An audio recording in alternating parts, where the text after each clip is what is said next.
안녕하세요. 김유라입니다. 오늘은 UN 미래 보고서 3이라는 책을 가져왔습니다. 기후와 에너지로 재편되는 세계라고 되어 있어요. 그럼 기후와 에너지가 무슨 소용이야? 내가 왜 미래 보고서를 봐야 돼? 라고 생각하시는 분이 있는데요. 사실 제가 좀 책을 읽었을 때부터 가장 관심 있는 분야가 바로 미래학이었습니다. 결과적으로 우리가 앞으로 잘 살고 싶고, 더 건강하게 살고 싶고, 행복하고 싶고, 돈 많이 벌고 싶어 하는 곳에 미래를 예측하고 미래를 살펴보는 게 필요해요. 예를 들면은, 우리 어렸을 때는 정미소 같은 걸 하면 부자였대요. 막걸리 만들고 양조장을 하면 부자였대요. 지금 그런 직업이 있나요? 없죠.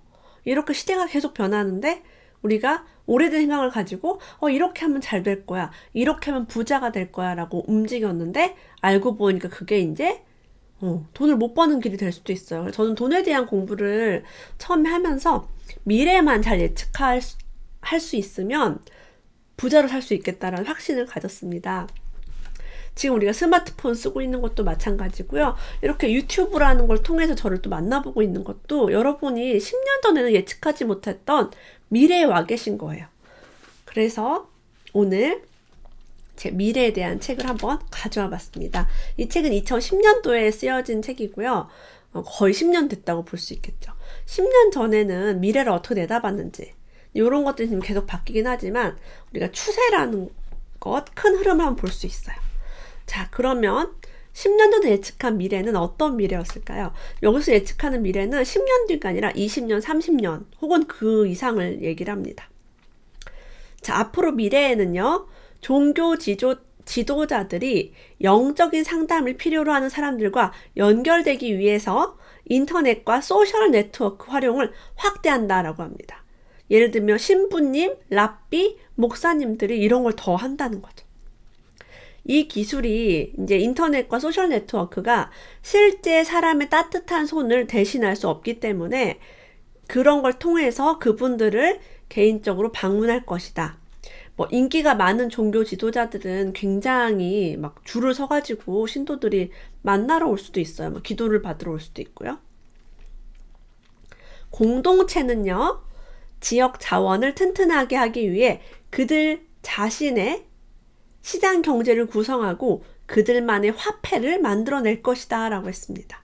우리 보세요. 공동체가 자본주의 형식으로 구성이 된다고 합니다. 예를 들면 우리 백화점에도 백화점 상품권이 있고요. 마트도 마트 상품권이 있어요. 그리고 도서 관련 그런 그룹에는 도서 상품권이 있습니다. 이게 바로 그들의 화폐예요. 또 한번 살펴볼게요. 카카오톡을 다 이용하시죠? 카카오는 카카오페이가 존재하고요. 카카오 그 선물하기 안에서 카카오로 선물 같은 거 계속 하게 하고요. 삼성페이, 삼성 핸드폰 쓰시는 분은 삼성페이를 또 쉽게 쓸 수가 있고요. 이런 것들을 다 그들만의 화폐입니다. 이런 것들이 앞으로 점점 온라인 시장에서 강화가 될 것이다 라고 하고 있어요. 그래서 요즘 보면 여러분 어느 사이트를 들어가도 쇼핑을 하면 자기들 페이를 쓰면은 할인권을 준다고 꼬시고 있어요. 이게 무려 지금 10년 전에 다 예측이 되어 있던 거예요. 앞으로는 이렇게 갈 것이다 라고요. 그래서 우리가 이런 걸 보면은 앞으로 이렇게 되면 우리가 뭘 준비하면 좋겠다라는 걸 알 수 있겠죠. 최근에 글쓰기를 얘기하는 겁니다. 블로그, 댓글, 이메일, 메신저, 트위터 등의 짧은 문장을 쓰는 것이 주를 이루게 되었다고 해요. 자, 그러니까 쉬운 단어와 은어로 사용하게 됐대요. 와, 대박. 그다음에 JMT 이런 거, TMI 이런 은어들도 많이 생기죠. 의미가 깊고 심오한 단어들이 사라진다고 합니다. 현재의 글쓰기는 빠르고 쉽지만 좋은 글을 쓰기에는 한계가 있다. 그래서 블로그를 굉장히 잘하시는 분들이 책을 쓰려고 하면 잘 못 쓰는 경우가 있어요. 이러한 현상이 더 이상 간과할 수 없는 문제가 되고 있다. 대학생들과 기업의 사원들이 글쓰기가 너무 안 된다는 거예요. 그래서 생각하고 쓰는 기술을 배워야 한다. 앞으로 이 능력이 인간에게 정말 중요하다라고 강조하고 있습니다. 기온이 점점 상승하고 있어요. 지구가 뜨거워지고 있다라는 건 다들 아시죠? 자, 이것 때문에 변화되는 것들, 작물의 종류와 범위가 변화된다라고 얘기합니다. 지금 제주도에서만 자랐던 농작물이 점점 위로 올라오고 있는 거 들어보셨어요? 그래서 옛날엔 제주도만 있는데 이제는 육지에서도 재배를 하고 있는 농작물들이 많아지고 있고요. 어떤 작물은 모자라고 또 다른 작물은 넘치는 듯 공급의 불균형이 나타나서 가격이 조정된다라고 합니다. 공급이 이제 줄어드는 건 비싸지고 공급이 많아지는 건 싸지겠죠. 둘 다 어려움을 겪겠죠. 그 분야에서. 결국 필요한 것은 근교에서 직접 재배하게 되는 도시 농업이 발전한다라고 얘기합니다. 지금 우리가 근교 농업이 발전이 안 돼 있어요. 비행기 가지고 실어오면 되고 더 싼 나라, 임금이 저렴한 나라에서 실어오면 되는데 자꾸 교통수단을 활용하고 막 멀리 있는 지역에서 가져오는 것들이 이제 더 기후 변화를 촉진할 수 있죠. 제가 작년 연말인가 스노우폭스 김승호 회장님 강의를 들은 적이 있었는데요. 그때 미국에다가 정말 넓은 땅을 사서 그 농장 근교 농업을 하고 있다고 들었어요. 그래서 그 부지를 매입하셨다고 들었고요. 이런 것들을 미래 산업으로 보고 계시더라고요. 그래서 이런 거랑 같이 연결해서 한번 말씀드려봤습니다. 지금도 이제 생협 같은 데 보면요. 이렇게 가까운 데에서 생산지가 나와요. 뭐 청원에 있는 오이, 이렇게 머디에 있는 부추 이런 식으로 해서 가급적이면 그 탄소 배출을 좀 줄이기 위해서 가까운 곳에 있는 우리 먹거리를 먹자 그런 운동이 있어요. 미래에는요. 테러가 이런 식으로 발생한다고 합니다. 자연재해로 위장한 형태의 테러. 자, 이게 뭐냐면 첨단 기술을 통해서 지진과 홍수를 일으킬 수 있다고 얘기합니다. 핵 발전소나 화학 공장의 사고 등으로 위장한 테러가 발생할 수 있다고 해요. 충분히 가능하죠. 맘만 먹으면 의도적으로.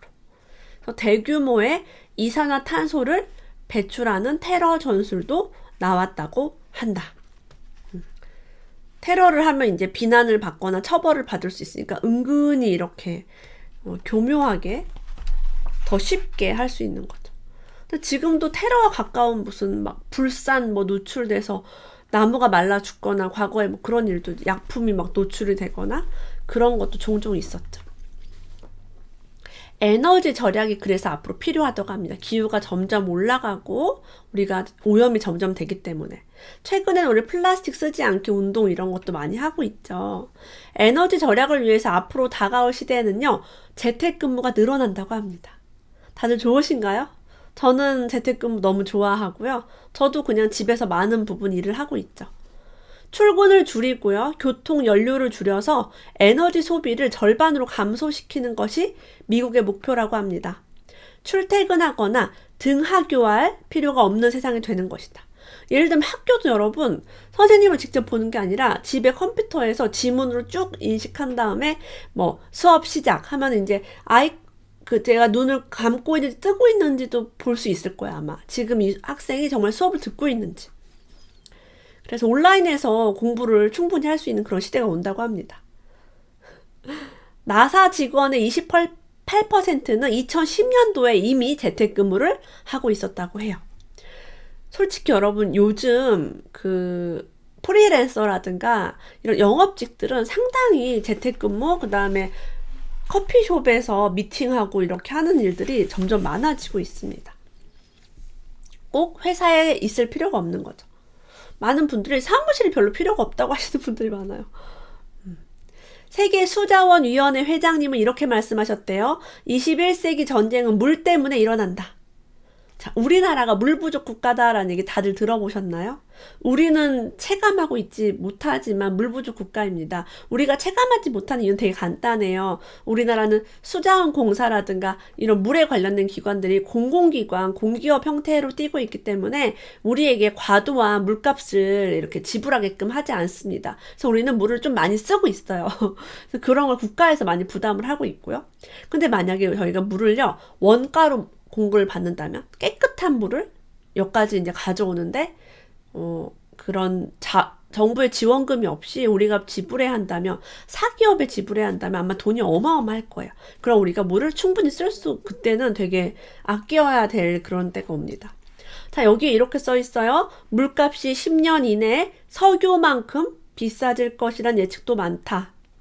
제가 봤을 때는 우리나라는 거의 지금 석유만큼이나 비싸졌습니다. 그리고 우리나라는 그래도 기름이 비싼 나라고요. 외국 나가면 거의 1달러, 그러니까 1,000원이 안 되는 국가들이 굉장히 많아요.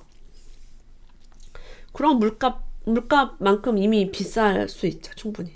그리고 해외여행을 가보신 분은 알겠지만 동남아 지역, 아직 개발이 다 되지 않은 개발도상국도요, 물이 굉장히 더럽습니다. 우리는 그래도 수돗물 끓여서 먹잖아요. 그런 국가들은 아주 먹을 수 없을 정도로 안 좋은 경우가 굉장히 많아요. 샤워 같은 거 할 때도 딱 보면 물에 막 석회질이 있다거나 그런 경우가 굉장히 많아요. 물 부족이 수도시설 사업을 촉진시킬 것이다 라고 합니다. 자, 우리는 지금부터 낭비되는 물을 줄여야 한다고 얘기해요. 서양의 수도관은 대부분 100년 이상이 되었대요. 우리나라도 대도시의 중심지는 수도관이 굉장히 오래되었습니다. 현재 전 세계 수도관의 40%가 낡아서 새고 있다고 한다. 자, 우리는 모르지만 땅속에 줄줄 새고 있는 거죠. 물 낭비뿐 아니라 낡은 수도관이나 관계시설로 인한 재앙도 예측되고 있다. 자, 이 책이 10년 전에 나온 책이라고 했어요. 우리나라 최근에 물에 대한 재앙, 이런 배관 때문에 재앙이 있었습니다. 뭐가 있었어요? 그 일산 고양시 쪽에 온수관이 이제 갑자기 터져가지고 도로에 있던 분들이 다치기도 했고요. 그리고 일부 지역에는 빨간물이 나와가지고 소동이 일기도 했습니다. 근데 이런 거에 언론에 나올 때도 있지만 쉬쉬할 때도 있는 거예요. 우리 동네에 안 좋은 얘기니까 뭐 수도관에 문제가 있다, 빨간물이 나온다, 녹물이 나온다, 이런 것들을 어지간하면 이제 밝히기가 싫을 거예요. 이런 것들이 앞으로 이제 문제가 될 것이다. 출산 장려 운동을 대대적인 국가 사업으로 추진할 수밖에 없다라고 이야기를 했습니다. 10년 전이면 제가 27살이에요. 저는 그때 출산에 관련된 문제에 대해서 전혀 생각이 없을 때죠. 이 책을 그때 읽었다면 조금 더 많이 생각을 할 수 있었겠지만 지금이라도 늦지 않은 거죠. 자, 우리가요, 새로운 제품이나 서비스를 개발해서 시장을 개척하거나 사업을 할 때요, 인구 감소국은 제외시킨다고 해요. 이게 비즈니스 마케팅의 기본이래요. 그래서 미래 예측할 때 이 지역이 앞으로 좋아질 것인가, 인구가 늘어날 것인가를 본대요. 근데 인구가 감소되는 국가는 그냥 제외한다는 거죠. 왜? 미래가 없으니까. 근데 많은 국가들이 지금 이제 출산이 점점 줄고 있는 거예요. 그래서 이런 것들이 좋지 않다. 출산을 장려해야 한다라고 이야기가 되어 있어요. 앞으로 일부 일처제도 없어진다고 합니다. 과거에는 우리가 이혼과 재혼을 인정하는데 100년이 걸렸대요. 100년 전에 우리 할머니 세대, 할머니의 어머니 세대는 뭐 이혼을 한다, 재혼을 한다라는 게 굉장히 쉽지 않았죠. 그러니까 앞으로는 모계 사회가 된다고 합니다. 뭐 이런 거에 대한 배경도 자세하게 써있죠. 이미 모계 사회 된 것 같아요. 여자가 더 집안에서 힘이 있고 엄마의 목소리가 커지는 시대가 이미 많이 다가왔죠. 저출산 현상에서 태어난 세대가 부모가 되는, 그러니까 우리 아이들이 부모가 되는 시대, 2040년 정도부터는요, 대한민국의 경우 인구의 예측 포물선이 급하강 곡선을 그린대요. 우리 아이들도 몇 명 안 돼요. 저는 셋을 낳았지만 제 친구들 거의 다 1명 낳거나 아직도 결혼을 안 한 친구들이 너무 많아요. 자, 이게 뭐냐면 인구가 막 이제 급속도로 줄어드는 거죠. 자, 그래서 2100년에는 1000만 명 정도를 예측을 하고 있습니다. 그러니까 지금 80년 후에 1000만 명 우리나라 인구가요. 그러면 이 시절이 되면요, 영어가 지구촌 공용어가 된다라고 합니다. 굳이 한국말을 쓸 필요가 없다는 거죠. 공동체는요, 인터넷 투표를 통해 의사결정에 도달하게 된다라고 해요. 우리 지금 많은 것들, 정치 이슈라든가 사회적인 문제들 보면 댓글을 봐서 여론을 볼 수 있죠. 물론 댓글을 조작을 하는 경우도 있다고는 하지만 이런 게 의사결정을 하는데 인터넷이 굉장히 중요한 영향을 끼칩니다. 앞으로는요, 세계 단일 통화를 사용할 수도 있을 것으로 예측된다라고 얘기합니다. 세계 단일 통화 협회라는 곳이 있대요. 여기는 2024년에 상용화. 이제 한 5년밖에 안 남았어요. 그런 거를 막 하고 있습니다. 그래서 지금 여러분 보시면 라인페이 같은 것도 환전 없이 뭐 일본에서 결제할 수 있다고 하고요. 위챗페이 같은 것도 해외에서 중국에서 만들었지만 중국을 제외한 다른 국가에서도 결제가 가능하고요. 중국인이 명동에 놀러 오면 알리페이라는 마윈이 만든 알리바바가 가지고 있는 그 결제 수단으로 결제를 또 할 수가 있어요. 페이스북은 리브라라는 암호화폐를 올해 만들겠다고 공표를 했다가 미국 정부의 제재를 받고 있죠. 이런 것처럼 지금 어떤 통화에 대한 것들에 굉장히 압력이 세지고 있습니다. 그래서 지금 제가 말한 마윈이 만든 알리바바라든가 페이스북이라든가 이런 많은 것들이 금융시장을 장악하려고 아주 보이지 않는 사투를 벌이고 있어요. 그래서 우리나라도 IT 강국으로서 이런 핀테크, 이런 화폐에 대해서 좀 앞질러 갔으면 좋겠는데 아쉽게도 지금 우리나라의 정책적으로 이런 것들을 많이 규제를 하고 있습니다. 뭐 비트코인도 투자하지 말아라. 뭐 이쪽 관련 산업을 살리질 않죠. 그러니까 말로는 이제 블록체인 관련 이런 기관이 있긴 한데 말로만 존재하지 실제로 서포트를 잘 해주고 있지는 않는 편입니다. 그리고 중국 같은 데도 지금 현금 거래 없이 다 이렇게 QR코드 찍어서 다니거든요. 우리나라는 아직도 오락실 기계에다 동전 넣기 위해서 지폐를 뽑아서 지폐를 다시 동전으로 바꿔서 넣어야 되는 이런 상황이 생기고 있어요. 그래서 핀테크 산업이 지금 굉장히 뒤처지고 있다. 그리고 최근에는 인터넷 은행으로 몇몇 은행들이 신청했다 거절을 당했죠. 자, 앞으로는 인터넷 은행, 핀테크 산업 이런 것들이 굉장히 중요한 통화, 세계 단일 통화로 지금 가는 마당에 우리는 계속 원화를 고집하고 그런 것들이 뒤처지고 있다는 게 되게 아쉽습니다. 개인적으로. 은행도 뭐 점점 사라질 수 있겠죠. 이미 많이 없어지고 있어요. 그죠? 자, 앞으로 직업은 어떻게 될까요? 노조가 사라지고 10인 이하 기업이 뜬다라고 합니다. 여러분, 최근에 뭐 우리 귀족 노조라고 불리는 몇몇 군데가 있어요. 노조에서 막 뭐 요구사항이 있는데 매출이 막 반토막 나고 난리도 아닙니다. 노조가 의미가 없어요. 기업이 무너지고 있으면 노조가 무슨 소용이야. 매출이 안 나오는데. 앞으로는요, 하도급, 아웃소싱, 파트타임, 비정규직이 늘어나면서 저임금 노동시장의 변화가 심해진다라고 합니다. 여러분이 만약에 사업을 한다면, 여러분이 기업을 운영한다면 정규직을 많이 뽑으시겠어요? 이런 하도급과 아웃소싱, 파트타임 뽑으시겠어요? 이거는 안 봐도 이제 너무나 분명하죠. 급여를 많이 줄 바에는 차라리 기계를 쓰자. 이런 거죠. 임금을 많이 주기가 힘듭니다. 그리고 이 책을 쓸 당시에는 최저임금도 높지 않았지만 지금 우리나라 같은 최저임금이 좀 이때보다 많이 올라간 상태죠. 이런 것들도 같이 봤을 때 고임금 시대가 점점 저물어가고 있다라고 볼 수 있겠어요. 노동의 종말이라는 책을 쓴 저자는요, 이렇게 말했대요. 기계기술의 발전이 인간의 노동을 해방시켜서 인간의 유토피아를 선사해 줄 것이라는 장밋빛 희망은 섣부른 판단일 수 있다라고 해요. 지금부터라도 새로운 대안을 통해 따뜻한 사회를 만들자라고 했다고 합니다. 자, 우리가 정말 노동으로부터 많이 해방된 그런 민족입니다. 우리 할머니 시대만 해도요, 손빨래를 해야 되고 요리를 하려면 불을 떼어서 먹어야 됐어요. 난방을 하려면 연탄 불을 뭐 해야 됐고 장작을 패와야 되고. 근데 세탁기로 빨래하죠? 손빨래를 하지 않아요. 청소는 로봇 청소기가 하거나 아니면 쉽게 그냥 청소기로 할 수 있어요. 설거지는 이제 식기세척기가 하는 시대가 됐습니다. 정말 많은 것들이 우리를 노동으로부터 해방시켜주니까 여성들이 막 집안일을 하는 게 아니라 공부하고 책 보고 일도 할 수 있게 된 거예요. 사실은 이런 기계기술 발전이 여성들을 많이 자유롭게 했다고 볼 수도 있겠죠. 자, 근데 앞으로는 그러면 일을 안 하면 뭘 할 것이냐? 보살핌의 영역, 이게 굉장히 중요하다고 해요. 인간 사이의 유대감이나 공동체 의식을 강화할 수 있는 영역.